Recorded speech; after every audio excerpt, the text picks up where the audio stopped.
Salut à tous, c'est BizBiz. Alors aujourd'hui l'épisode 1066 du Zap Image. On commence aujourd'hui avec la une journal Marca en Espagne. C'est marqué aujourd'hui se joue la Ligue des Champions, l'Euro et l'Europa League. Car aujourd'hui il y a une réunion décisive à l'UEFA pour l'avenir du football face à la crise du coronavirus. Donc j'avais dit que ce mardi les gars, il y aura les 55 fédérations membres de l'UEFA qui vont se réunir. Donc nous en saurons un peu plus dans la journée concernant l'avenir des championnats nationaux et des compétitions internationales. Donc les 55 fédérations membres vont se consulter en visioconférence et ce soir ou dans la journée les gars, on saura si l'Euro est annulé ou reporté, si la Ligue des Champions va reprendre ou pas. On en saura un petit peu plus tout au long de la journée, donc on en reparlera bien évidemment demain. Ensuite les gars, on continue avec cet euro. Donc annuler l'euro 2020 représenterait un manque à gagner pour l'UEFA estimé à 2,5 milliards d'euros selon Sport. À titre de comparaison, l'euro 2016 en France avait généré plus de 1 milliard 915 millions d'euros de recettes. Donc pour vous dire vraiment que si l'euro venait être annulé, qu'il ne soit même pas reporté en 2021, ce serait quand même un gros manque à gagner pour l'UEFA. Plus de 2,5 milliards d'euros qui pourraient manquer dans les caisses de l'UEFA. Donc c'est pour ça qu'il sera certainement reporté l'été prochain. Ensuite, l'UEFA réclame 300 millions d'euros de compensation financière aux clubs et aux championnats pour reporter l'Euro en 2021. Donc ils se font pas chier quand même. L'UEFA il demande plus de 300 millions d'euros à tous les clubs en Europe et à toutes les nations européennes qui allaient disputer l'Euro pour avoir une compensation financière si l'Euro venait être décalé l'été prochain. Ensuite, pour continuer avec l'Euro, donc selon Bein Sport et un journal allemand, la Russie aurait proposé à l'UEFA d'organiser l'Euro 2020 si les villes hôtes ne pouvaient pas accueillir la compétition, parce qu'en Russie actuellement il n'y a pas trop de cas de contamination du coronavirus. Donc regardez, le championnat s'est joué ce week-end dernier, en plus il se joue actuellement avec supporters. Voilà, tous les stades sont remplis du côté du championnat russe. C'est pour ça que vraiment si la compétition de l'Euro devait se dérouler en 2020, donc la Russie pourrait accueillir cette compétition, pourquoi pas. Ils ont très bien réussi à organiser la Coupe du Monde 2018, donc ce serait une piste à envisager. Ensuite, pour continuer avec l'UEFA, donc il pourrait annoncer aujourd'hui l'annulation de la Nation League, donc la Ligue des Nations qui devait commencer début septembre prochain, mais vu que tous les matchs internationaux sont pour l'instant annulés et vu que les calendriers vont être certainement chamboulés avec l'Euro 2020 qui va être décalé en 2021, donc la Nation League pourrait tout simplement être suspendue pour cette année. Donc on en saura un petit peu plus dans la journée. Ensuite, une déclaration de Fabio Cannavaro, ancien très grand défenseur. Il a quand même gagné le Ballon d'Or 2006 et maintenant c'est le sélectionneur de la Chine. Il a dit: en Chine on se dirige vers un retour à la normale. C'est le message qui doit être diffusé au monde entier car le coronavirus n'épargne personne, mais il peut être vaincu en unissant les forces et en agissant en tant que communauté. Donc voilà ce qu'a dit l'entraîneur italien, qu'en Chine on se dirige vers un retour à la normale. Donc c'est quand même une très bonne nouvelle et une reprise du championnat est envisagée pour mi-avril en Chine, là où tout a commencé. Donc le championnat chinois pourrait reprendre le 18 avril prochain. Donc ce serait quand même une très bonne nouvelle. N'oubliez pas que ça fait quasiment 3 mois que le championnat chinois est suspendu. Donc les premiers cas de contamination pour le coronavirus c'était tout début janvier. Donc il a fallu quasiment 4 mois et demi peut-être pour que le championnat reprenne. Donc par exemple en Europe, donc les championnats sont clôturés depuis début mars. Donc s'il faut attendre 4 mois et demi, ce serait quasiment mi-juin. Voilà, si les gros championnats européens reprennent. Ensuite, ça aurait dû être aujourd'hui. On peut voir une photo de Lucas Touzard en train de célébrer son but lors du match aller entre l'équipe de Lyon et l'équipe de la Juventus. Donc le match retour devait se jouer ce soir. Donc du coup, il est annulé. Et on peut voir aussi que City ce soir devait recevoir le Real Madrid pour ce 8e de finale retour. Et City a décidé de donner tous les repas qui devaient être servis les jours de match à des associations caritatives de la ville qui s'occupent des sans-abri. Donc vu que ce soir, ils avaient réservé pas mal de repas. Donc tous les repas seront donnés à des sans-abri de la ville de Manchester. Ensuite, selon le journal allemand Sport Bild, les clubs allemands perdraient jusqu'à 750 millions d'euros si le championnat venait à ne pas reprendre.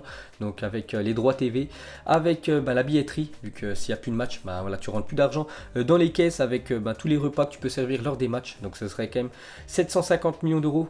Voilà, que perdraient tous les clubs allemands si le championnat venait à ne pas reprendre. Ensuite, une déclaration de Julien Cazard. Il a dit: vous vous rendez compte quand même, l'année où Deschamps a tous ses joueurs en méforme, l'Euro est annulé. Enfin, c'est pas sûr, mais ça devrait être annulé dans la journée.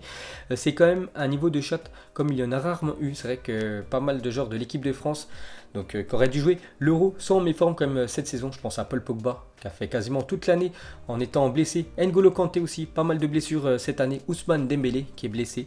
Donc tous ces joueurs-là, si l'Euro est reporté en 2021, donc peut-être ils seront présents et en forme pour l'Euro l'année prochaine. Ensuite les gars, une déclaration de Fabregas, il a dit puisque nous devons rester à la maison pendant un long moment et que ma femme ne souhaite pas avoir d'autres enfants pour l'instant.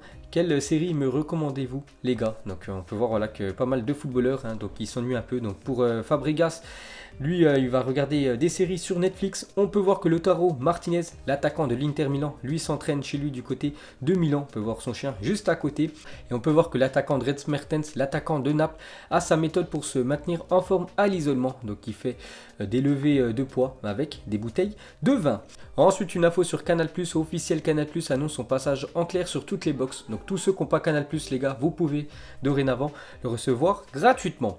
Ensuite officiel 2 mois après son arrivée à Manchester United, Bruno Fernandes est élu joueur du mois de février en Première Ligue. Donc félicitations aux Portugais, c'est vrai que depuis son arrivée en Angleterre, mais fait un bien fou à cette équipe de Manchester United. Et pour le féliciter, il a reçu hier son trophée du meilleur joueur du mois de février en Première Ligue. Donc bien évidemment, il n'y aura pas de trophée pour le mois de mars.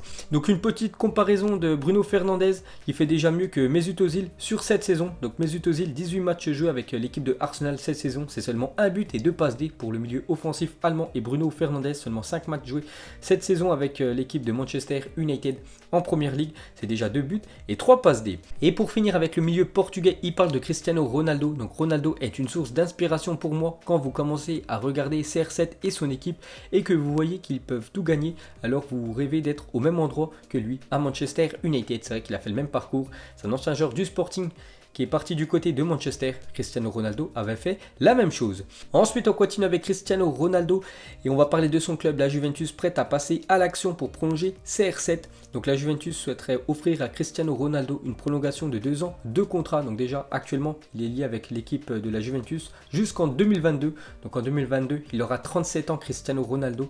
Et en fait l'équipe de la Juventus, donc selon Tuttosport, la Juventus veut prolonger le contrat de Cristiano Ronaldo jusqu'en 2024. Donc 2 ans de plus. Donc Ronaldo, il aurait 39 ans s'il irait jusqu'à la fin de son contrat avec l'équipe de la Juventus. Bon après, est-ce qu'il va accepter ou pas de reprolonger de 2 ans avec l'équipe de la vieille dame? Ça on le saura un peu plus tard dans les futures semaines. Ensuite Adidas va devenir le nouvel équipementier de Bordeaux dès la saison prochaine. Les deux parties ont déjà signé le contrat d'une durée de 5 ans qui rapportera 1 million d'euros aux Girondins chaque saison. Donc Bordeaux est actuellement avec Puma. Donc Puma et Bordeaux, lors de la prochaine saison, c'est fini parce que Bordeaux passe avec Adidas. Et pour finir avec la marque allemande Adidas, donc officiel, Adidas devient le nouvel équipementier du Celtic Glasgow. Il s'agit du plus gros contrat d'équipementier de l'histoire du club. Donc le Celtic est actuellement avec New Balance, donc eux aussi devraient terminer avec leur sponsor actuel et passer avec Adidas.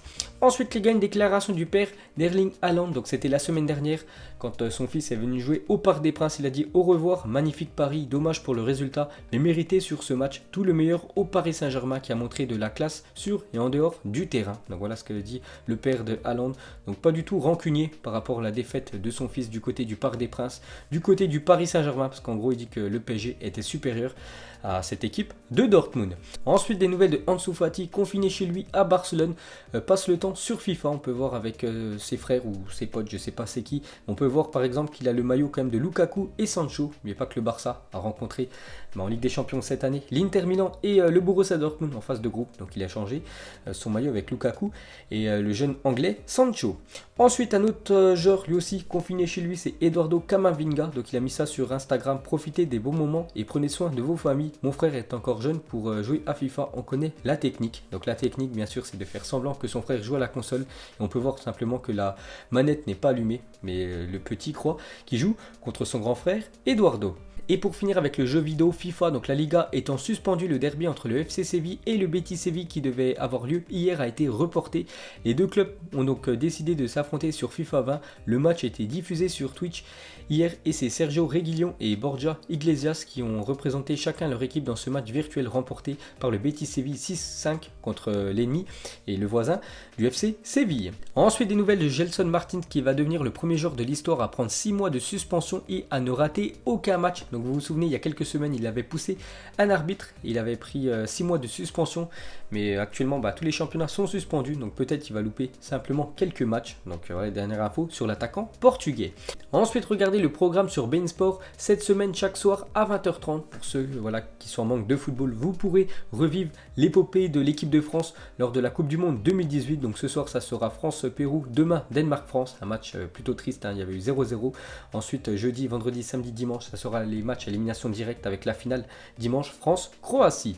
Ensuite, depuis son arrivée à l'Atlético Madrid en 2014, Jan Oblak a fait face à 537 tirs cadrés et en a arrêté 431. Son pourcentage moyen d'arrêt depuis 6 ans est de 80%, un pourcentage supérieur à tous les gardiens de la planète depuis 2014. Donc d'après ses stats, c'est Jan Oblak depuis 6 ans qui est le meilleur gardien de la planète. N'oubliez pas qu'il a été exceptionnel la semaine dernière contre l'équipe de Liverpool.